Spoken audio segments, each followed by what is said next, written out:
Ces gens va comme moi tu me dis que ça entreprise. Tu yebi déjà biloko nyonso to Kabila Somba azanango to yebi plus de 80. Il y a Matadi. Biloko eza belé. Biloko eza belé to banotanga ti omoni petit to comme pe lobby et si nango tu RDC ga. Mais Congolais ça pauvre kaka. Mais on t'a créé pauvreté na Congo za Kabila, faut te le bango vérité. Moni na pour da Fachi. Donc eza langage pour te dire que non ke ba Fachi soko yibi. Ok. Yemo maboko pembe. Ma référence est Tivina Embelao, ma référence est Tivina Embelao. Yo yo yo yo yo yo yo. Ma référence est Tivina Embelao. Yo yo yo yo yo. Ma référence est Tivina Embelao. Yo. Ma référence. Ma référence. Ma référence TV. Référence oh. Et ma référence oh. Il est ma référence au TV, ma référence au TV, ma référence au TV. Kenga malo fe kao mboya.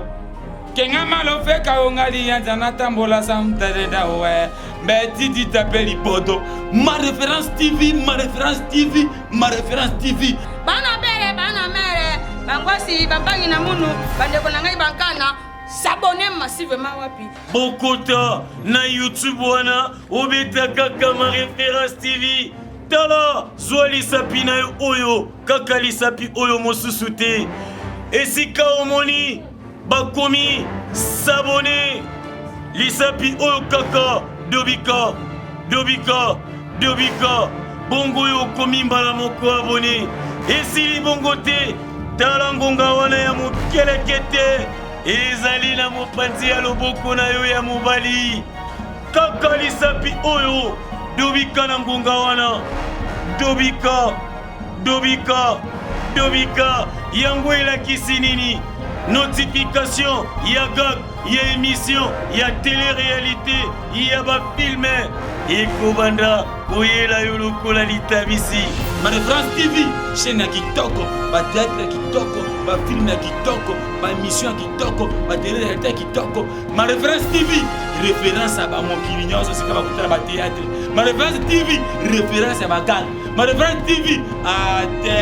te okata bango lomponje. Ma référence TV, te ezimi bango masasapa. Ma référence TV, ekangi masolo. Te ma référence TV, na éviter. Ma référence. Quand tu sois des informations, nyoso, bagage, nyoso, ba théâtre, nyoso, ba film mo bimba na yo, be émission ya paquet na ma référence TV.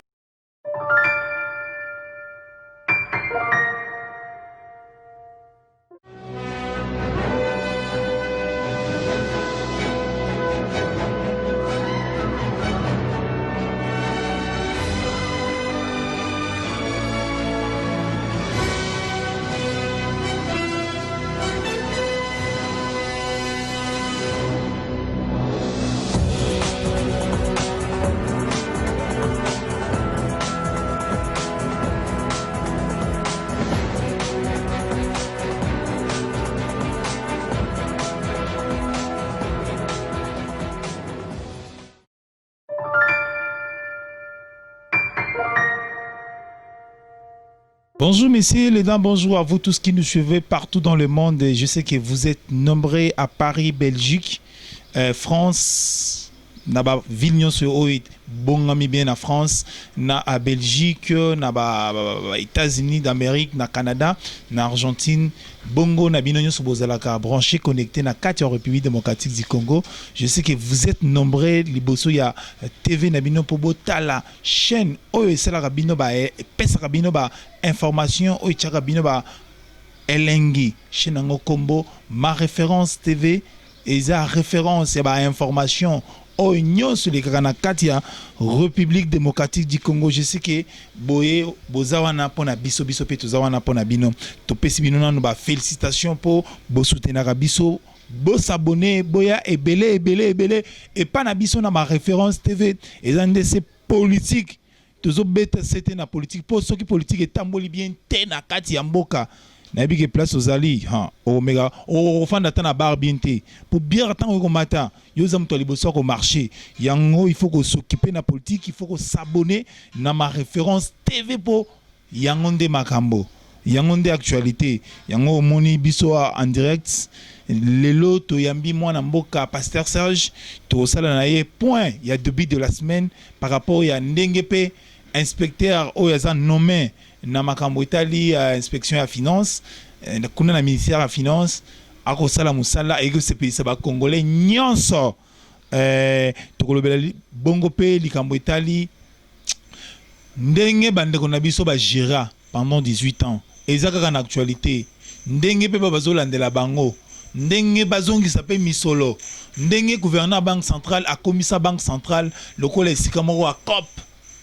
gouverneur banque centrale akomisa banque centrale bon moko a shida na batu nyonso baza en tête ya banque centrale yango tokolobela mingi na kati ya émission lelo donc lelo tozolobela makambo marche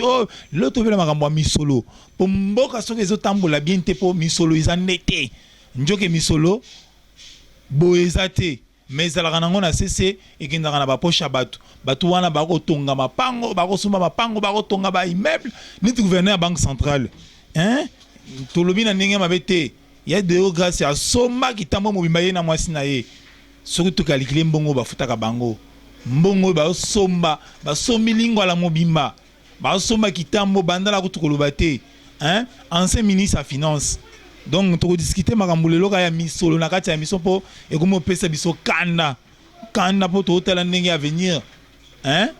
eza elengi te so tozo continuer kozala na bato ya boyango topesi bafélicitation na biso surtout ngai Lewis en tant que journaliste engagé napesi félicitation na mokonzi ya mboka ndenge akontinue konome bato ya bien po basala mosala mpo na ekolo po biso toboti nano bana baza mike avenir fo ezala bien bino nyonso boza na poto botya biso maboko soki tolobi mabe bolimbisa biso mais so tolobi mpo na intérêt ya mboka botya biso maboko toko salela bino état de lieu oyo ekosalaka bino pe place bozali boya koinvestir na kati ya République démocratique du Congo ndeko mbote mbote papa journaliste nayebi ke yo oza ya biso na kati ya ma référence TV oui na sepeli mingi na ndenge o permettre susu na journal elo to meka ko partager to le makambo etali ya mboka et kombolanga Pasteur Serge et na sepelaka na chaîne mingi oyo merci vraiment ndenge oza mosali ya nzambe pour ne pas aller très loin tokolobela no bongo ndenge ba église ezongaki lobi bosepeli mabonze ekoti nyonso ekoti donc lobi bapasser vraiment bozongi na top en fait tozongi na esengo makasi parce que Bible lobi allons dans la maison de l'Éternel. C'est là où il y a la bénédiction que Dieu a réservée. Et la bénédiction de Dieu est réservée dans l'Église. Premièrement. Et deuxièmement, chez les hommes de Dieu. Et tout le monde m'a cambolé qui n'a Covid et Pesibiso Kobang Nzambe. Mais l'obi n'a sepeli parce que na moi qui engouement moko ya ba chrétien ya ba santu nabi non mboko eza nzambe en tout cas to bon de la car mais koloba ke tozongi pour la offrande c'est trop dur parce que je sais que c'est un langage de païens o balobaka bazongi pour na mbongo non papa bibelobi c'est lui qui travaille à l'hôtel mange à l'hôtel ça veut dire comment parce nga nazo sala nzamba afutanga na batu oyoyo atie bango pour encadrer atie bango bazala tout autour na biso bango ne basalaka biso bango ne ba permettra que ceux qui nzamba pambolier apesi offrande apesi di musala nzambe ezo kene liboso pe basali ba ya nzambe bazo pambwama cela veut dire ça bénédiction mon réservé pour les lévis ba yango te ko critiquer avant critiquer faut connaître aux en la connaissance et locaux depuis nous condamner qui ba église moni que église qui ça a un impact na kati ya RDC mais condamner que fachi a lobaki ba église ezela non tokotala mesure par rapport ya ndenge toza na maladie mais tant bafungolaki babar bino bapase bosalanga polémique makasi te en fait Facha Zaini a raison parce que dans le secteur surtout Bogota le secteur à makasi où ils ont l'influence dans la vie où ils ont l'influence dans mboka les églises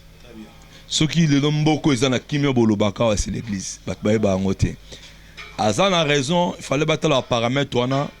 to bandandenge nini faut bana loko moko au moins les églises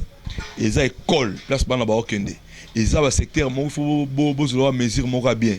parce que l'église est un endroit où batbayaka ebele nous avons au moins 90 millions d'habitants mais Togo nous sommes un pays laïque mais bato bazo dominer ils ont ba chrétiens Togo au moins 85% même 90%. Tu vois? Et maintenant, il faut talangouima batouana ko mettre ça en déni. Le par exemple un peu ce exemple moro et les lots bon tout ça la marche chrétien bison surtout la fatia au longwa. Ba chrétien kaka o za chrétien à téléma papa. To bibi nanjela et tout ça combien? Et ça scandale. To biga marche ba chrétien. Les lots au longo la fatia par exemple na habite ka longwe. Na peu cet exemple. Et ça scandale. Tu vois, l'église a une influence dans Katamboka. L'église a une influence dans le monde. Ce que meko simbe église nzamba osimbayo. C'est un peu ça lobby bolongo la idée, Ah non, c'est pas ça. Mais kota landenge bozonga ki lobby na ba kati ya ba temple na bino pona ko sambela. Est-ce que vous respectez vraiment les mesures qui commis contre Bokono ya Covid-19? Oui, je crois très bien que à part Bisso na église na Bisso, mais na église surtout les gens qui ça na Congo ba respecter kiango. Ata bazala na batu mingité, nzamba pesi diriger 20 personnes, geste barrière même ya savon et zangaité. Les ont été, moi, distanciation, ils ont été. Par respect, parce que l'église a un droit moral, ils ont un droit éthique, ils font ça vraiment. Ils ont éthique, et c'est une valeur. Ils ont un droit moral spirituel. Donc, bon, comparé, on a barre, tende, bazolo, non, barre, ils ont besoin de la dans l'équipe lobby, quelque part, moi je croyais que comme notre église va siffler bête qui banini là monsieur Zali église à pourquoi quitte à pourquoi on a tout noté les a bar moroboy na lim bar na pousse le premier Nathalie plein na bio et système boche la biso la police en tennis civil na bala mi balé batala la biso neto fana mais na télémi na otala na bio na ole kante na ebisi yo scandale ngamona tena bi donc on a yoka kunande yango bato donc omoni oya kangami donc scandale koto na botina no la police te nini ya ceux qui thermo ceux qui atianini bochete et thermoflash bochete savon bochete l'église ba holandela makasi mais l'église ba holandela biso moko tutobi non il faut te respecter to check it moi mukebo to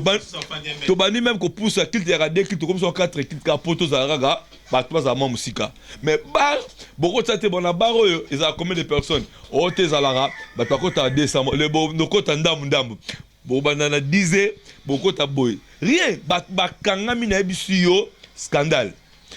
et puis oh non, pollution sonore. Papa, pollution sonore, bar, et ça la marqué la tapage que les gars glissent. Mais voilà tout à l'obangote. Mais l'obé les cas qui bien, n'a pas mbolé nzambendenge, to zongi l'activité na biso, automé ça na mais n'attendez c'est là qui m'a cassé na, bah continuer qui na ba église, bolingo vraiment ils ont l'amour du prochain. Yango tozomona bato bazoki bambongo à l'état bakobuka kopier kesi à l'état mais entre temps so bazwi mbongo na kesi à l'état bayibi bakie kopesa susu dim donc est-ce que mboko vraiment ekozala vraiment béni na système wana vraiment passe là et bongo oui c'est vrai ndenge lobi wana église est un endroit où toterra bato ba bongo na mutema. Les endroits où tu as la valeur chrétienne ou être disciple de Jésus-Christ. Les endroits où tu as la comment marcher dans la vie, comment marcher dans les seigneurs. Ça veut dire ceux qui m'ont mis sur la vie et ma cambo changera la vie. Ça veut dire il m'aura monté pratique dans ça là, ils ont bien été. Sans bolobela. Donc lorsqu'une personne accepte Christ comme Seigneur et Sauveur, directement le Saint-Esprit, le sceau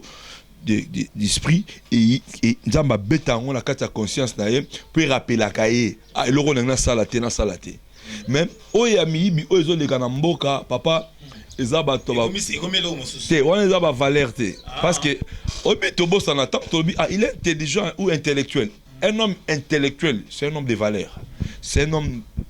qui a de morale. Oyo que non te un homme de morale, oui. Quelqu'un qu'on peut donner comme un exemple. Donc,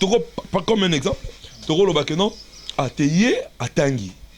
Kotanga wana ngo bake ba valeur sur to PCS mbeloko yo a sala mabete. Pour la valeur wana. Mais tant muta comme ko yiba azes no valeur wana te. À perdre de valeur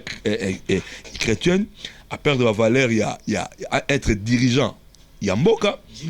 dignité à bon motoze soute. Ozomona mutu ayibi mbongo azobala 5 femmes et bozomona mutu osoma mapango ndi mutu osoma mapa donc surtout no tanga wa scandale donc mais mutu bongo oui so na mbongo na église ngana yebi na tout na Lewis oko elanga par exemple tout na oelinga $500,000 papa non tout na Lewis ozimbongo te opesinga na sambeli papa na lobby attaque un homme de Dieu yo ye na sambeli pona yo papa dis-moi Lewis aussi mbongo wapi na bi ke yo lo ba vérité te o lo ba ngate na to yiba on na ndeto mesa na ko yiba na FCC o lo ba te yo ga ba FCC te ba yiba et bongo 18 ans oyo tangela ngai 18 ans eleki ba nani ba sali ba dégâts ya makasi débat na fiscalité débat na domaine yo surtout tout ça fiscalité ka te tout ça na domaine yo surtout ya ko détruire mboka ya ko détruire justice ya ko détruire domaine yo surtout éducation même ya bana santé. Donc domaine ño so tout transport nabi j'ai dit environnement domaine ño so tout te ba kata te mutu mtana zamba na ye zo za na zamba na ye Jeannette na za zamba na ye Kabila za na zamba na ye oyo kuna za na zamba na ye Tango Fort za na zamba na ye oyo za na zamba mutu mtana zamba na ye ka ngana onde to na zamba te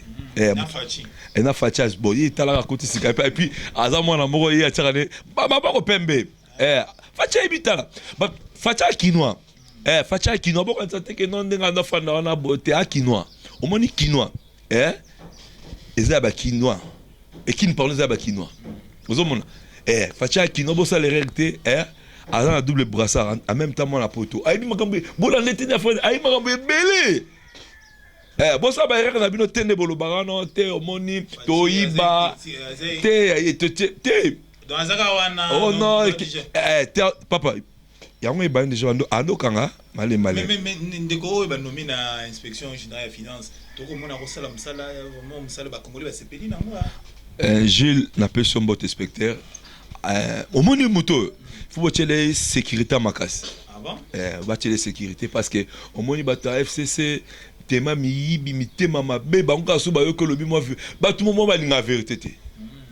Bat balinga vérité ata satana misala ata satana misala ba TFC satana misala ba FCC ba sali satana pesa akina mutema pasi talaka satana mutu mabembe aoki pasi na marambo 18 ans ba FCC ba sali abi non tanga satana nga sa des ordres boité puis j'avais même satana sala ngote mais ndeko Gilles a ko sala musala oyo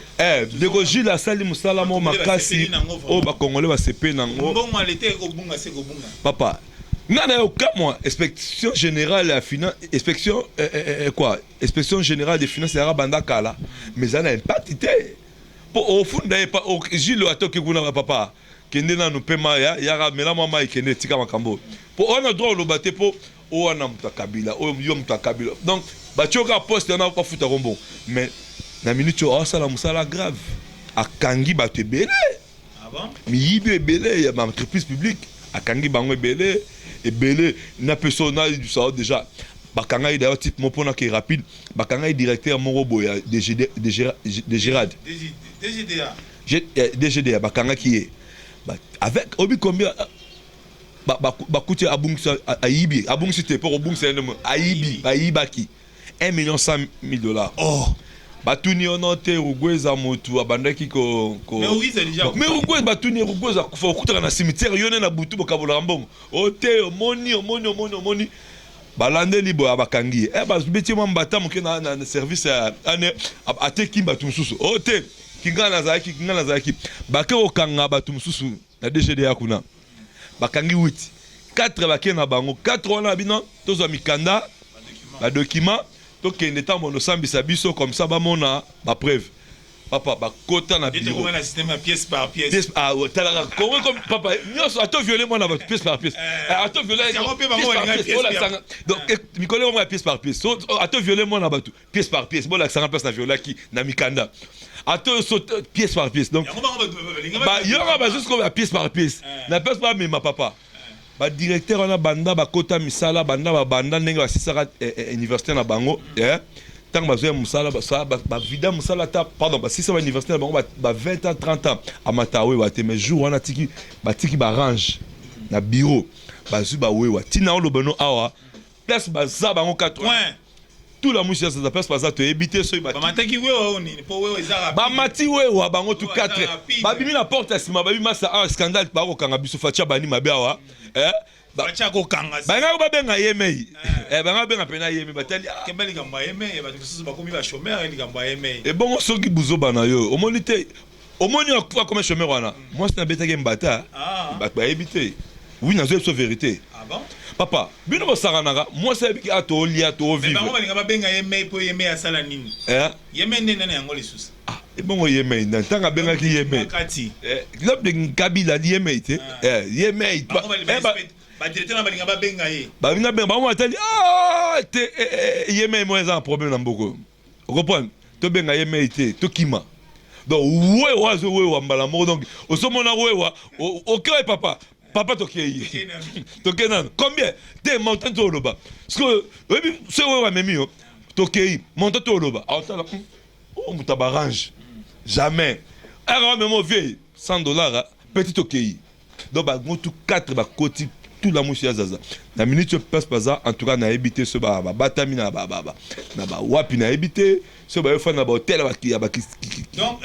na auto tala par rapport à venir ya mboka na biso na domaine itali misolo c'est-à-dire que ndeko Gilo aza nommé IG kuna il faut ça là vraiment ça la côte vraiment parce que bah information je tombe là déjà que même ancien ministre à finance Harry Avmoulay na directeur banque centrale baza peut interpeller par rapport à ndenge mbongo ko bunga na kati ya kisi ya l'État. Henri Av directeur à banque wana na ancien ministre à budget papa Kanguja na bisio tala singama tembele baza ebele babenga ebangoti ba été ah bon PGI TGLB a retenu la bango mandat d'arrêt papa baro ba message donna soda no mo akate la golo sa comme tant ba ya kotoka yo na pyjama soda pe rocha le boko bo batoko et bon soda d'abord oui parce que soda ba na kanda mabe ya batu wana mais moi monika soda mo lo bango ate na sa mutem tant mabi ya toka yi soda kota na ndako no bo a fuye ndako no po bi ba mine la la tant que ba yo kango ba mais yemo ko arrive ba tinde mandat d'arrêt ayete atindi avocat papa toi na au moins mikolo pièce par pièce yo mo foyer là ça pièce par pièce to demi avocat caméra ba ni pièce par pièce pièce par pièce to dans la poste yo mo royer pièce par pièce avocat toi na poste avocat a royer après ata yo mo royer tant que non liambon la basi wana au sommet ma pas avocat za quitté o royer ba a royer semaine o royer soit aboyi to kangayemba mo ke papa makambo na Congo c'est bongi oyibi oke osami so na tort obimi so na pardon na raison obimi so na tort ba koti okei ndenge ndeko Gile ako sala na IG kuna babandaka boye moni moko akati donc pe kuna bakatile ndambo na ye asombe pe villa na ma campagne asombe pe boye mona ya mope a stopper po ba mibi baza ebele po biso so ba congolais même si je suis journaliste au bal journaliste il est au milieu du village des fois ça nous fait aussi mal toyebi ndenge mbongo ebungana ba poster ba Onatra mukoko samba hypothèque même immeuble à Onatra nani donc on peut dans surtout bango cité ba oyo basala ba abi ebele na ba entreprise à l'état ndeko Gile ko sala na bango nini na lobi na yo musalo Gile to sala botali yango te y a une entreprise publique et bello on a vu comment ils semaine auto côté oyo ka lelo na journal mususu kingani ba interpeller kingali mususu kutu pona ebisa o déjà obi ke ba ebisinga déjà ba tie poids ba misusu nena chepo ba to yemei bon? ba iba pena ngobenga yemei mobi tena benga yemei te po yemei mo za un problème omoni ga mo etisi femme na nga no mama bana dona buto omoni bendana ngaya wa scandale omuma pango wana yo gardango ebele bakimi type wana bakimi fontier za kokangama papa nayebi quelque part place moko boye neti elangeza boye soko oyebika mai oplonge okati su braza oleki so okomi kotoa na 5 mètres so oyebika mai donc zalaka na elamba bien obwaki papapa Brazzaville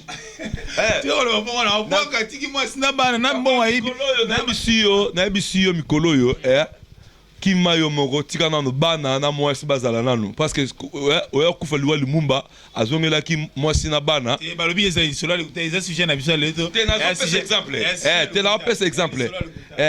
na pesa exemple donc mikolo kima yo mo baza ebele bakimi ebele baomona papa baobenga ba téléphone allô monsieur Gilles est-ce que comment on est dans la carte le balanga déjà rapport na primature scandale na ebiso scandale même batu ya FCC ba benga bureau ya ilokamba batu na ndeni comment on ezali bu vérifier na na ba déjà donc les zambala moko tout la mushi ya zaza ba to tuna allo ndenge nini tala so comment donc yo motali pena na liaka mbongo moko boye e indela ngate balobi ba IDPS bazate ba tolani bazate mais bango pe ba participer kopo kongo kopo nsinga mulai papa oui omoni avec 18 ans Kabila to sali na kimoyibi na lo bango bien na kimoyibi eza facilité pour okata ngo mais eza facile omoni papa ya bana ndako na pesa exemple mo tabou au moins ce papa ko tala ndako abibana na ngai à partir de lo ko tala 19 ans na ndako na ngai ala libana na obenga nae obi mko papa ya 22h bana ba obé téléfilm non papa ya 22h so to ya 21h mko papa ko 1h bango ba côté les 23h so ala libanda bango to la to ya 0h so ala 2 jours bango jour ilo Kabila salara yemo abendara so abendi 100 millions président coopérant commerçant so abendi 1 million il y avait abendi 100 millions qui gagne qu'on a bendi 1 million donc on va kendira so abendi 300 millions bon abendi 30 millions ce qu'on fait biloko on a ça ba entreprise partout ba entreprise ezana matadi mususu ezana ba kombo ba tu menjoke ezana entreprise to yebi déjà biloko nyonso to Kabila somba azana ngo to yebi plus de 80 ya matadi biloko eza ebele to banotanga ti omoni petit to komi pe lobby et nango tu RDC mais Congolais ça pauvre kaka. Mais on t'a créé pauvreté na Congo za Kabila, faut te le bango vérité. Ba to bomba ngote 18 ans oyo to moni. Bino obosa na Kabila le père a sala 2 ans. Ngana to mela moi meliki moi bien Kabila le père, moi muké. Mais fils a 18 ans. Tala baba vir a créé les biso ba kuluna insécurité mututu donc qui a commis kanda donc ba entreprise ba 20 mois payé ba 30 mois payé allez siko bilo wana surtout ba nga ko isala na mtu afati non to yebi botika bilo wana to yebi ba le kana te biso to sala ki boy to tika li pendant 200 et comme de l'autre 300 papa boye ba bo kende mais botiki ba dégâts makambo lobi ya bilo Kabila soki ya bo ya ba Congo wana botika papa batuna ni lady afanda la kimia lady azana kata makambo wana te bande konemo ba Congo ba ngaba tomboka yo ba comprendre ezana ngoya lady ate bazo salir ndeko na biso batiki c'est un peu ça batiki ndenge nini te batiki ande kona bango batiki ba biki non teza commerçant moko boye azaka mokonzi mais biloko on ko ici ba biloko l'état na matadi ozo ba ke port ya matadi même Fachi tant azala ki kuna il a même demandé na gouverneur à tout que pour ya l'état ils en empire boyeneni kuna port privé moni biloko on ko ici même ba affaire ya l'état makasi po bato wana ba komisaki moka eloko mo ya cop ba komisaki ba secteur non ça ya vie au Congo la ko vivre na lokola cop vraiment Gila Otikoloba lobby. C'est un vol savant. Ah bon? Abi, c'est un vol savant. Ça demande beaucoup d'intelligence pour y bablo kwana. deuxièmement lobby eza vol mo savant mengo ba muibi moka ba savant yo ba tala savant nga maele belé donc ba exonération les gars qui belé ba entreprise belé ba l'état ya ba privé ya ba l'état et fouta nango taxité. Ah bon? Oui. Na peso exemple ya ciment ya Silou na Simco za ya Kabila mais a fouta taxité ba zo exonérer les sous. Ah bon? Oui. Mais Silou eza mundele ya fouta taxe yango mona nga kanga série mobo eza belé même entreprise ya communication ba exonérer ba makasi siko Gilles alandeli biloko wana nyonso tout alandeli amoni non plus de 5 milliards tozo perdre en haut par an tala ba to kanga citerne mobimba ya matière première citerne ya Gaïa Rwanda quand tu vois Rwanda te et chaque fois mais pétrole essence ou carburant ou tara RDC quand bon ça va na prix à moins cher ate facha osala musala bato bamona facha osala black te mais osala musala na bisi yo tant facha baki na ko déboulonner misu va tomboka qui ne bebaki a ko déboulonner biso AS bango te na olanda les passé te to ke na les présents a déboulonner ba tout mais système te soto bi système un débat tout papa un débat tu auras si mbongo dans la banque kuna po mbongo bouja na ngote te mara po il faut le bon honnête chat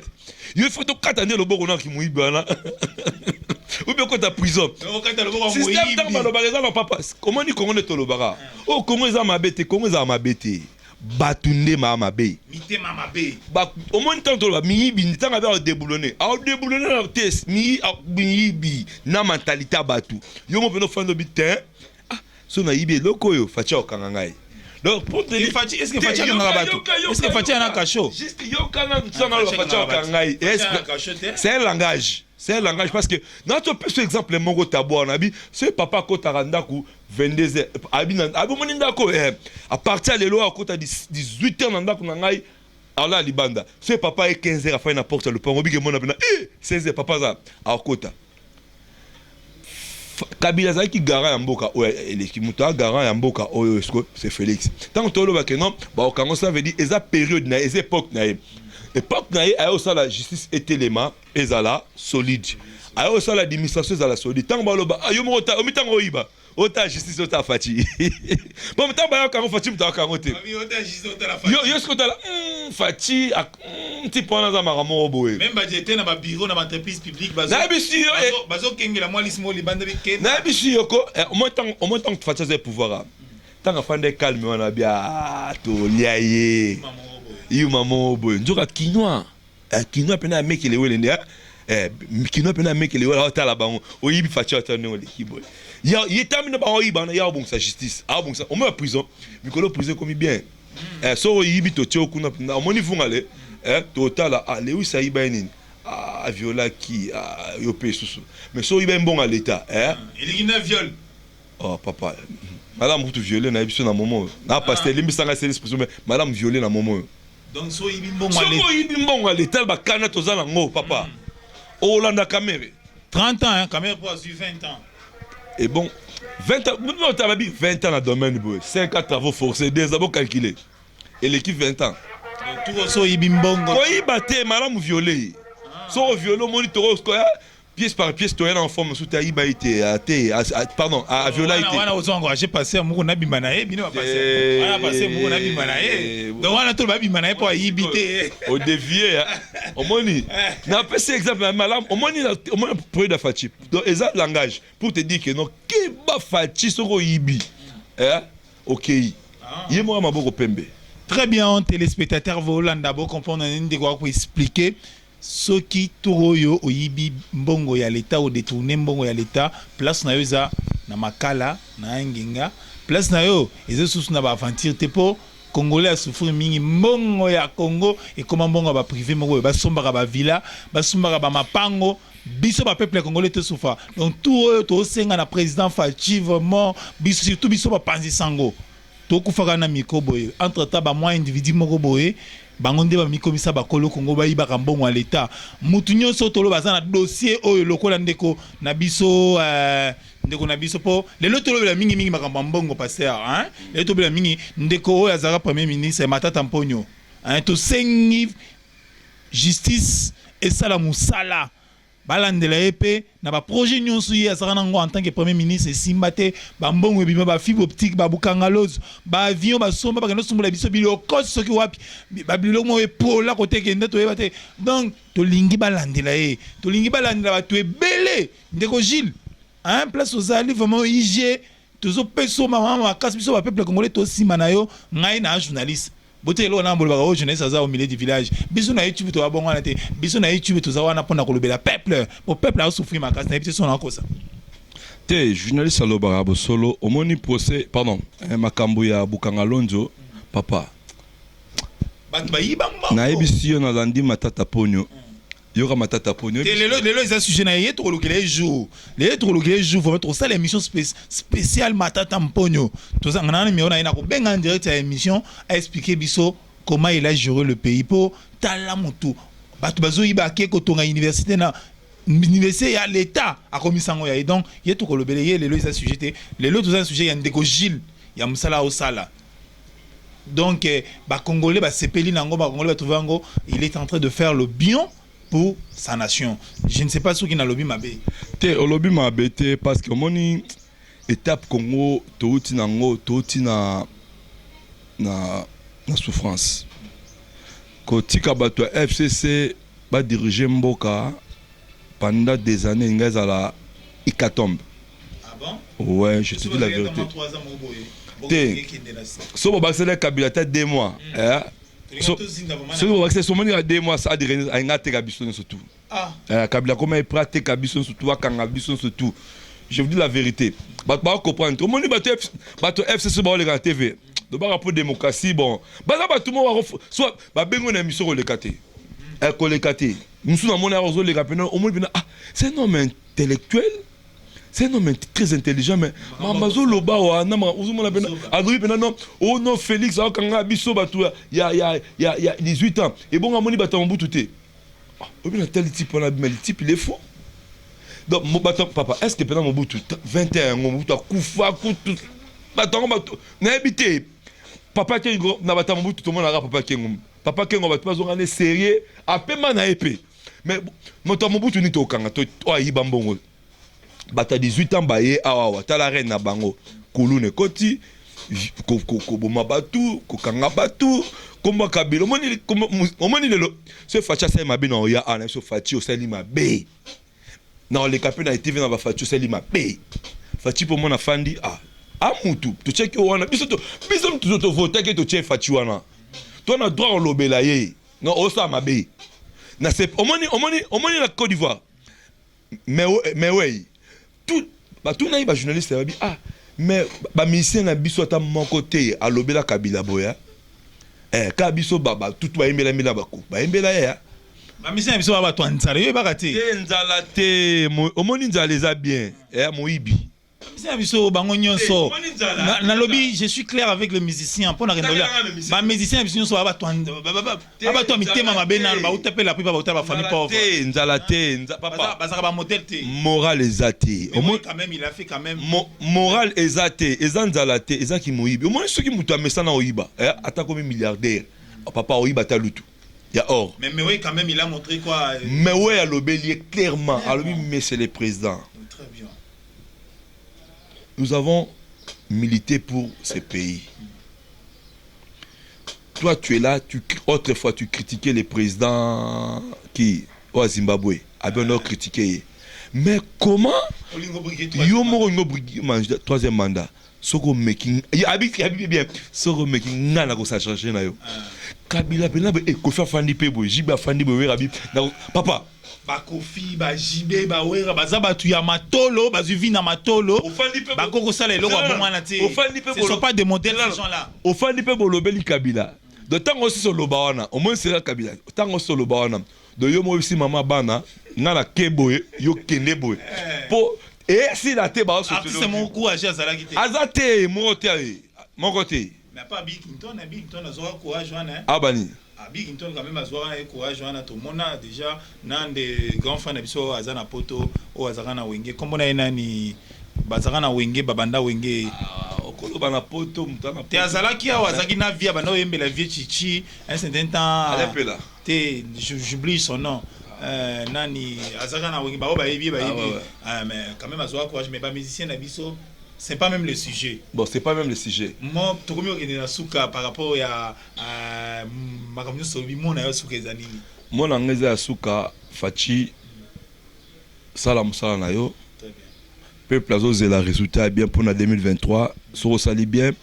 To pêche sous mandat mususu ya bien. Pour tout moi déjà ça musala bien. C'est 5 ans auto comprendre yo te bi que non, ozo déboulonner ba système, to ebi to biso mon peuple to comprendre. Au moins souffrance c'est ça mais to kangi mutima parce que to bité et to dina ina dans bateau Titanic et dindaki donc les nzambe atindele biso mutu moko boye a bisana bateau wana et bi maintenant likolo za likolo mai après total en après donc nzambe ngabi ki osunga fachi osunga mboka oyoyo et na pesimbote na bato nyonso tu balandi émission yo na pesi mbote baninga nyonso tu baza na Afrique du Sud baza na Belgique baza na Paris Mongapa Serge et na pesi mbote si Chude Makua mon grand frère Chude na pesi mbote mon ami Gilles Mbala na Afrique du Sud na pesi mbote na pesi kirinyo surtout ya groupe ya WhatsApp ya ngwaka je crois na Bolbomo na yango na mona déjà bana nyo surtout groupe WhatsApp ngwaka base na combien avec ça base na biso sotine base belé so na notaka ba kombo ba na biso donc base belé mais to sengi okotse biso pe wana na okotse la ba mona ba émission na biso okotse na opeso numéro na okotse biso wana po to zala na bango elongo po to partager ce qui se passe dans quartier donc la pesi bango tumbote donc c'est terrible donc la pesi bango no sombote tout numéro na nga WhatsApp ezali 200 plus 243 84 061 90 27 na bande lisusu plus 243 84 061 90 27 merci Nabino. Na vraiment bo sepeli bo comprendre ndenge masolo na biso comment on a discuté avec le pasteur c'est un pasteur mais lorsque makambo ya mboka e kotambola bien te yango alinga koloba moi mingi pe politique po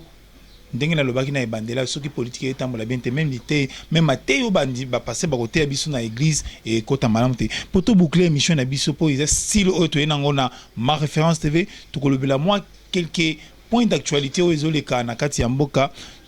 bolanda ndenge toko expliquer 3 personnes tuées par des hommes armés non identifiés à Dabola eza côté Ituri kuna talaka batu ba kokufa kaka donc les informations est tombé si côté entre ça l'émission président Fachi talandingo loka ki batu est que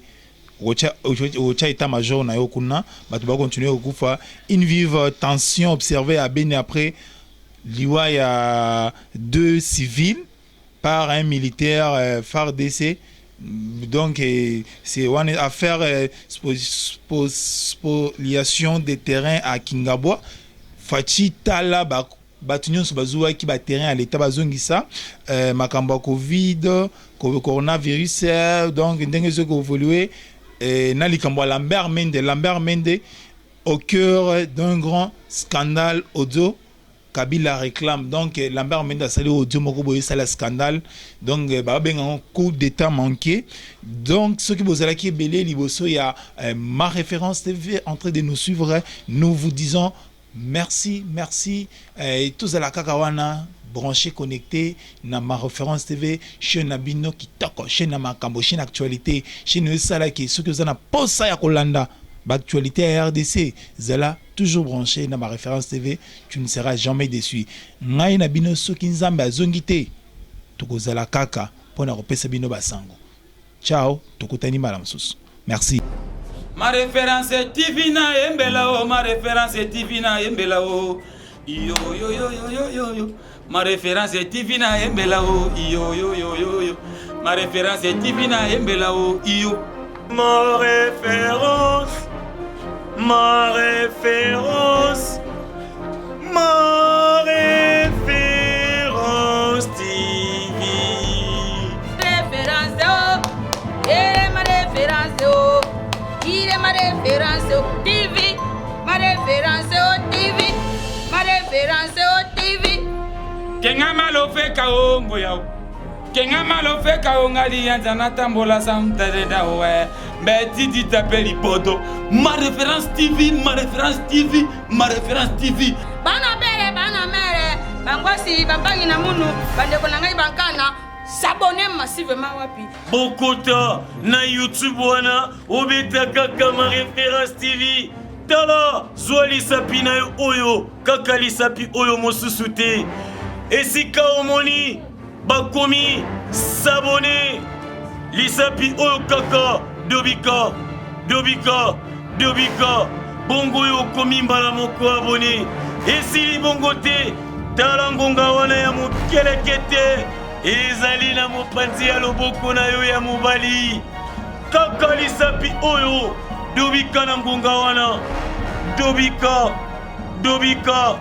dobika yango elakisi nini notification ya gag ya émission ya télé-réalité ya bafilme ekobanda koyela yo lokola litabisi Ma référence TV, chaîne ya kitoko, ba théâtre ya kitoko, ba film ya kitoko, ba émission ya kitoko, ba télé-réalité ya kitoko. Ma référence TV, référence à ba mokili nyonso sika ba kutala ba théâtre. Ma référence TV, référence à ba gag. Ma référence TV, te okata bango lomponje. Ma référence TV, te esimi bango masasamba. Ma référence TV, ekangi masolo. Te ma référence TV, na invité. Quand tu sois des produits d'information, nyoso, bagage, nyoso, ba théâtre, nyoso, ba film, mo bimba na yo, be émission ya paquet na ma référence TV.